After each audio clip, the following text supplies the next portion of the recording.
हमारी मन्नत दुल्हन बनने वाली है हैदर। अगर आज आप होते तो कितने खुश होते ना।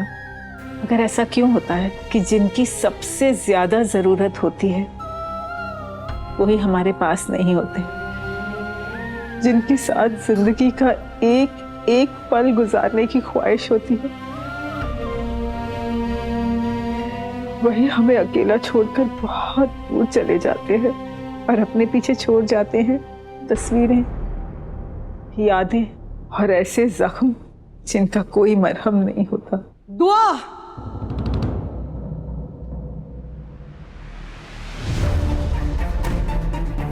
अम्मी क्या बात है, आप इतने गुस्से में क्यों हैं? तुम्हारी नजरों में मेरी कोई इज्जत है या नहीं? खुद ही फैसला कर लिया जेवर ना देने का, एफडी बना के देने का।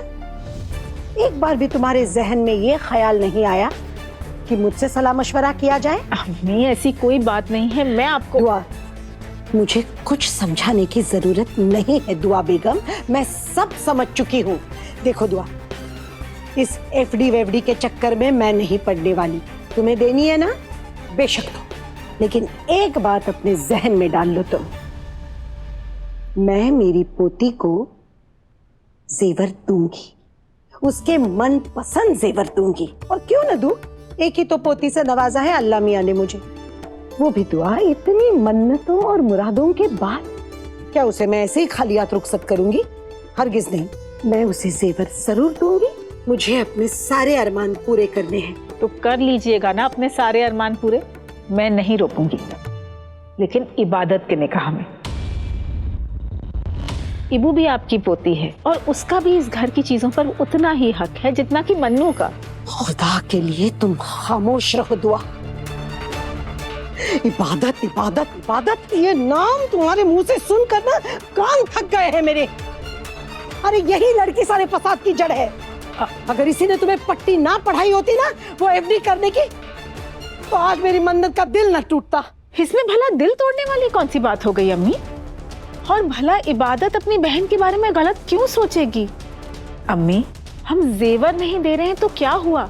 जेवर से बढ़कर कीमत की एफडी दे रहे हैं मन्नू को, और इसमें इबादत की सोच कैसे गलत हुई अम्मी? उसकी सोच ही नहीं, वो इंसान ही गलत है। उसकी जात गलत है अम्मी, उसकी रगों में बहता खून गलत है।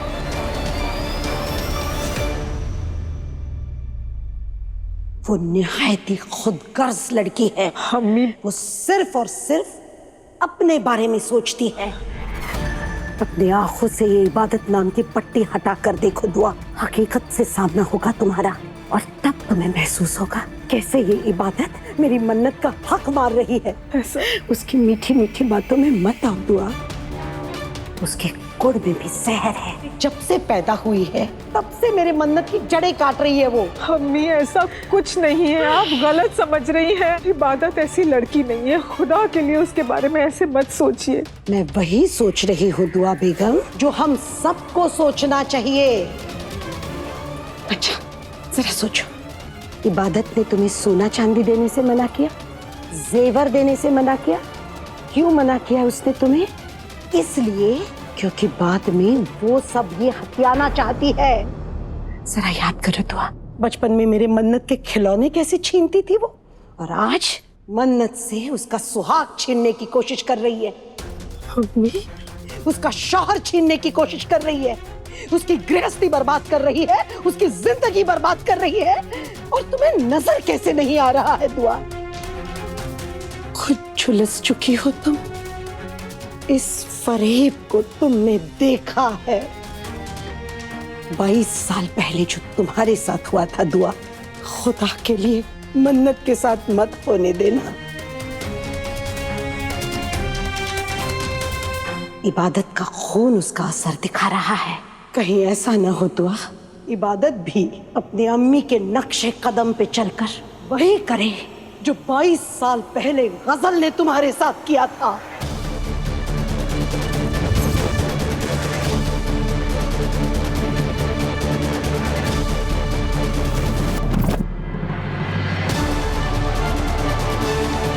मुझे माफ करना दुआ, मगर सच्चाई हमेशा कड़वी होती है मेरी जान। इसीलिए तो गुजारिश कर रही हूँ तुमसे, संभल जाओ, इस इबादत के इरादों को समझो दुआ। कहीं ऐसा ना हो इबादत मन्नत से सुभान को ही छीन ले। बस करिए अम्मी।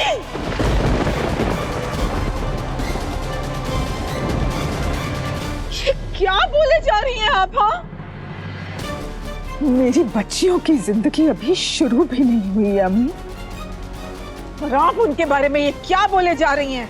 जो बात आपने अभी कही वो कितनी बुरी बद्दुआ है अम्मी। मेरी मासूम बच्चियां ना बहुत भोली है अम्मी। अल्लाह, उनके बारे में खुदा के लिए ऐसी बातें मत करिए। मन्नत की जिंदगी अलग है और इबादत की जिंदगी अलग है। आपको ऐसा क्यों लगा कि इबादत मन्नू से उसका शौहर छीन लेगी? दो निकाह एक आजाब है अम्मी, जिसमें आप भी जली हैं और मैं भी।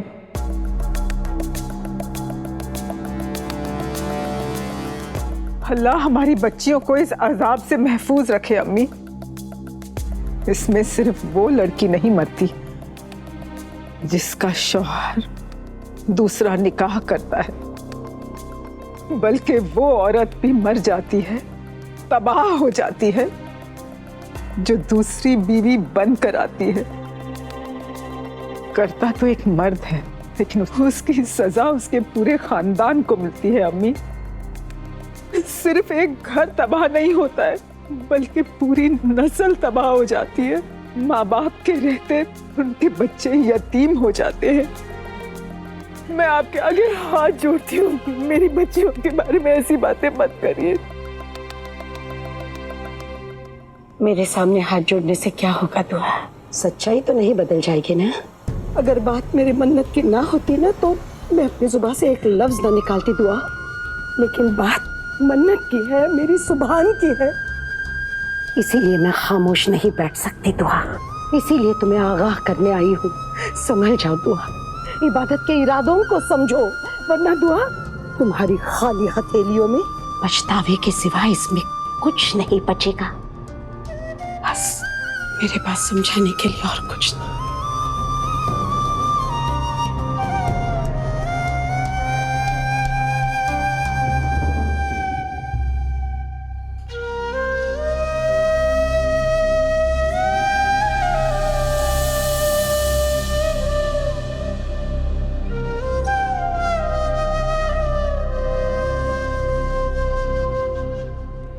टॉप का साइज तो ले लिया है साहिब आलम। साहिब आलम नहीं, पर सुभान से देखिए। हमें जो पसंद आते हैं हम उन्हें साहिब आलम ही बोलते हैं। अब बॉटम की बारी। मतलब? बॉटम्स का मेजरमेंट। बॉटम की बारी बोल रहे हैं। पता नहीं इसे कब तक झेलना पड़ेगा। तुझे तो मैं बाद में बताऊंगा सूफी। इबादत प्लीज जल्दी आ जाओ प्लीज।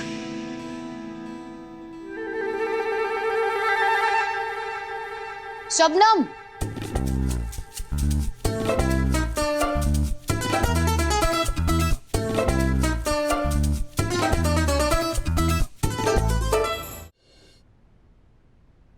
सुभान के मेजरमेंट्स मैं ले लूंगी, तुम जाओ। Okay ma'am.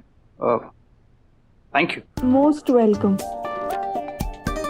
तुम अब तक यही हो, जाओ। मैम अगर आपको मेरी कोई हेल्प की जरूरत पड़ गई, और वैसे भी साहिब आलम सर के डिजाइन्स तो मुझे ही डिजाइन करने हैं ना। हाँ, डिजाइन्स तुम्हें ही बनाने हैं। मैं तुम्हें मेजरमेंट्स मैसेज कर दूंगी।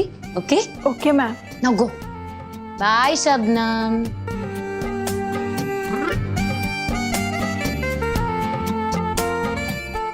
बाय। मैं साहिब आलम की अनारकली को बाहर तक ड्रॉप करके आता हूँ। थैंक यू सो मच कि तुम वक्त पर आ गई। यहाँ मेजरमेंट्स नहीं, कुछ और चल रहा था। पता नहीं क्या कुछ बोल रही थी। जय सुभान अल्लाह। आई डोंट नो कि मेरी शेवानी की मेजरमेंट्स कौन लेगा। अरे मत भूलो, तुम the famous designer Haider Akhtar की बेटी के सामने खड़े हो।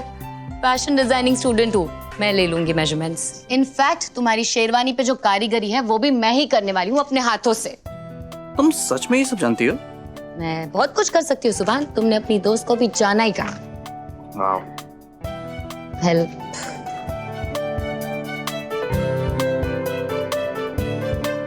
सुभान, biceps.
Make a wish.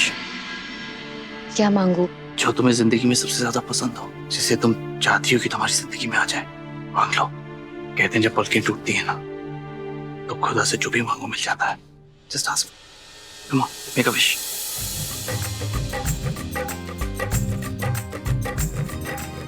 Allah मियाँ, प्लीज मेरी बहन मन्नू को सही रास्ते पे ले आइए और सुभान को उसका प्यार दिला दीजिए।